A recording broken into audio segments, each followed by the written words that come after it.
Siga lere ma'am, siga hinjang khara ching se ma'am thape hajing hat ma'am siga ready tawna loijare thong di mamangi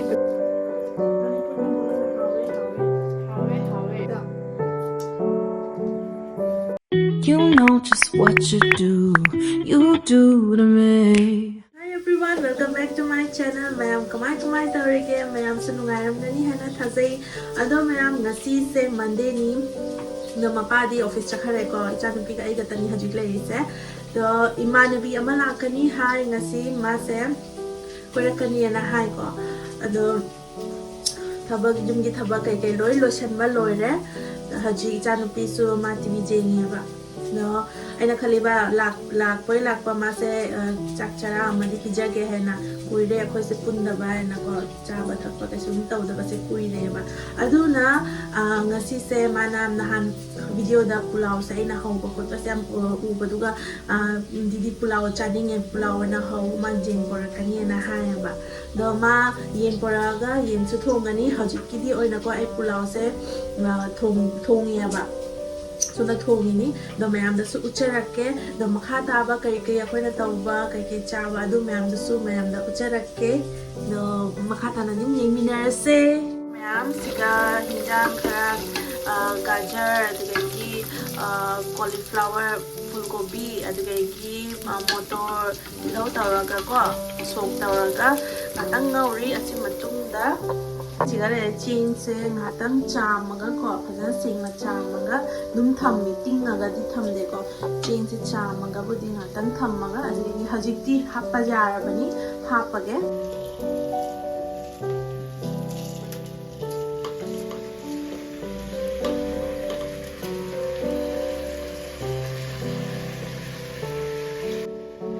se ma'am thape hajing ngatang ukhai raga ngatang ngobirani adugegi masala khoi gi ne yanghang morok ti tha oi ko yanghang morok thak tabida jeera powder ga adugegi garam masala adugegi gulmurish khoi gi gulmurish matum da adu do sugai raga adugi powder do hapaga thum hapaga dum yare masala te ki sum hapara dalchini ga ina haidi aina siga ga sai sok tawba ko jeera mapum adugagi dalchini mapum adugai kai no long mapum ilaichi mapum asi se ani ahum taraga hape abaduna manam se nusidro bani na te kem haptra su yare ngata ngobi raga ising hejalani maya masala de kari de loi hapna nga ngobi raga adugagi hachi ising hejalle thum su chaisalle edi makum hanga dum thongdrobani whistle ga tarare kai aigi cooker sai khara makha se khara pare baduna whistle kam batara ko makha se hekta kasalle ba duna sum sumaina makum hanga sohalani dugi ngatang yai birani basmati ni na dum yagani ba yam phajai sumaina hanga thongse do ghi khara hapani ghi chamas khangai khara hapaga ukhairaga dum sohalani Ma'am phi khara subado hajik phauruge nungsa chu yam sade handakti phi se kangba yam wai nom ni changi ni humni changi phi kangbada da phi jing se angang je nuti gi simbani na nuti gi musan mani na phi se heta yam gi ba imana bi su yaurani hai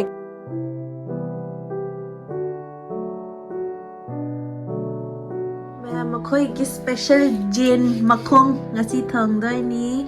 siga su khara ting ni nai kitna do piece la hai ki tu oh piece mari imanavi siga le re hi karo puja hi shakal dekho na oh no siga na salad se mi sinju su same gani mimi le re ma jane siga su le ko jane se si matum oram gani si su thong dai ni ready tawna loijare thong di mamangi preparation ma'am loijare sigana makhong se ma kamai tor masala ke hapaga marinate tor thamini ko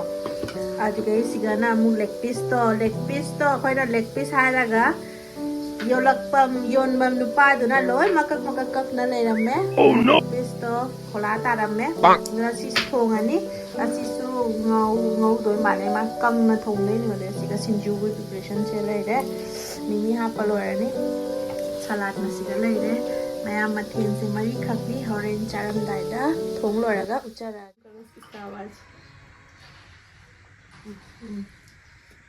Hi everyone mayam thongba thakpa loire hajik mukbang macha ma taurage so mathen mayam se siga yengo se jin thongba ma leire yen gi makhong do adu su fry siga leire salad ama leire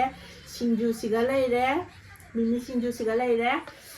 pulao amaga ko to mayam chaba horage ahan bada mini singju se tot lage ko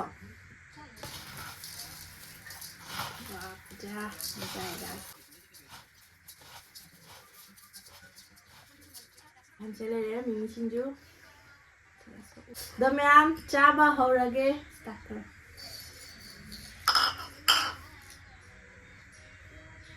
मेरा शक्ल बा कैसा आ रहा है?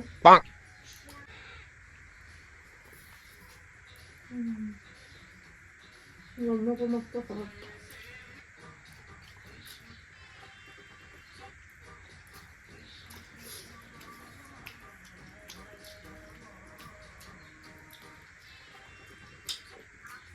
हावे मणिपुर में बोलो ना हावे हावे हावे हावे टेस्टी टेस्टी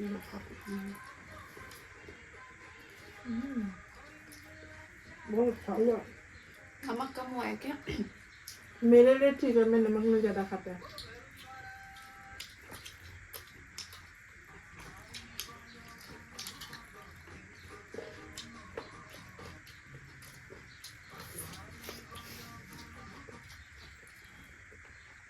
हावे हम ना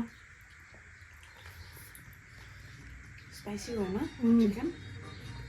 हाँ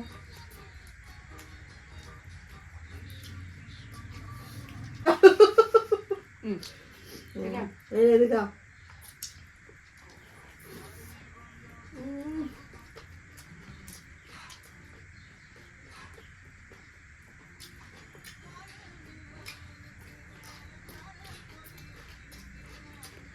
Hello. Now we are just mix me.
वाह बहुत ही टेस्टी saya मैम हाउजी हावे स्पाइसी तो हुआ है टेस्टी भी वैसा ही है जीजू के लिए रखा ना थोड़ा सा रखा क्या है ना ज्यादा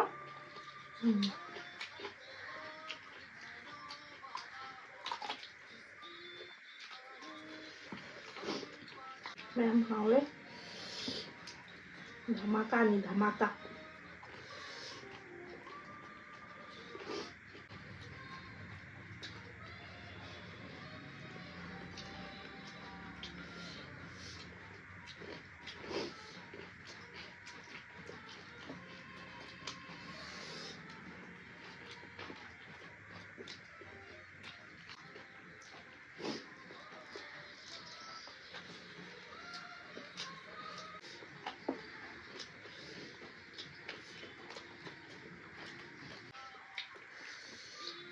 मणिपुर में बहुत मिलता था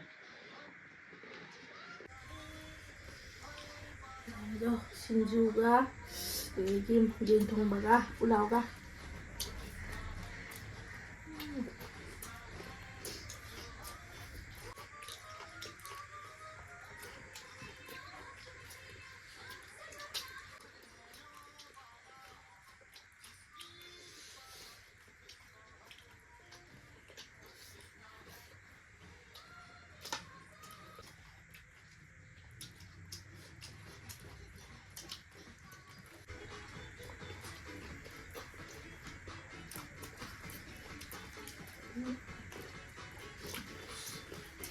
Last time Sinju had also that's how I did.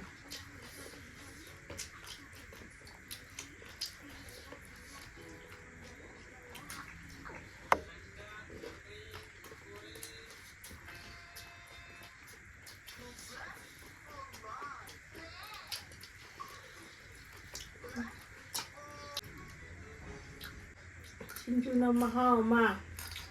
Into mo na mahal ma.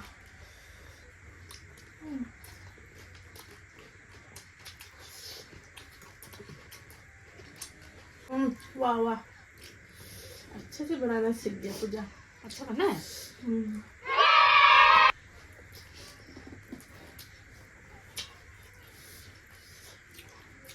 एक दिन बॉईल लगा दो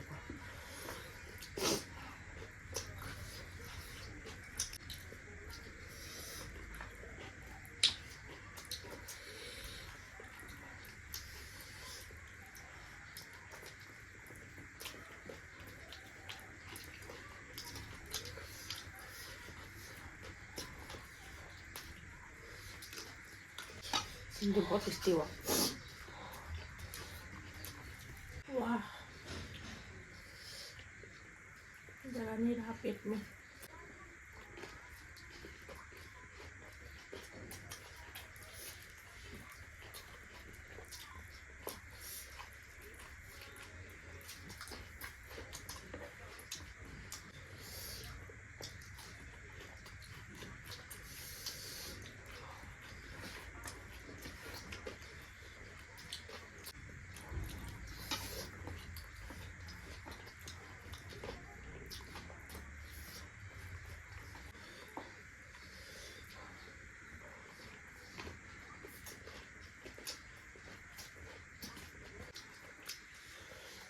Dan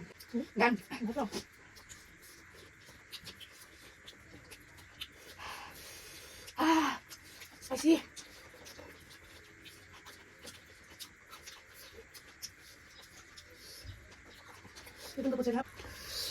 पूजा हाउ ब्रा howdy yum how bro yum how bro yum how đi hả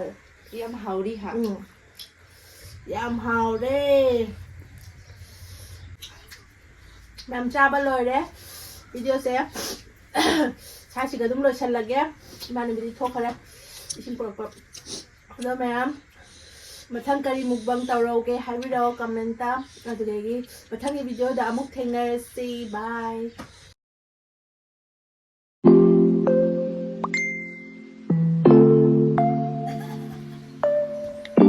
आई चलो बाय तो करो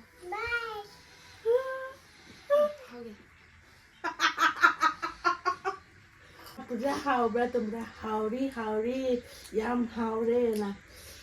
ठीक है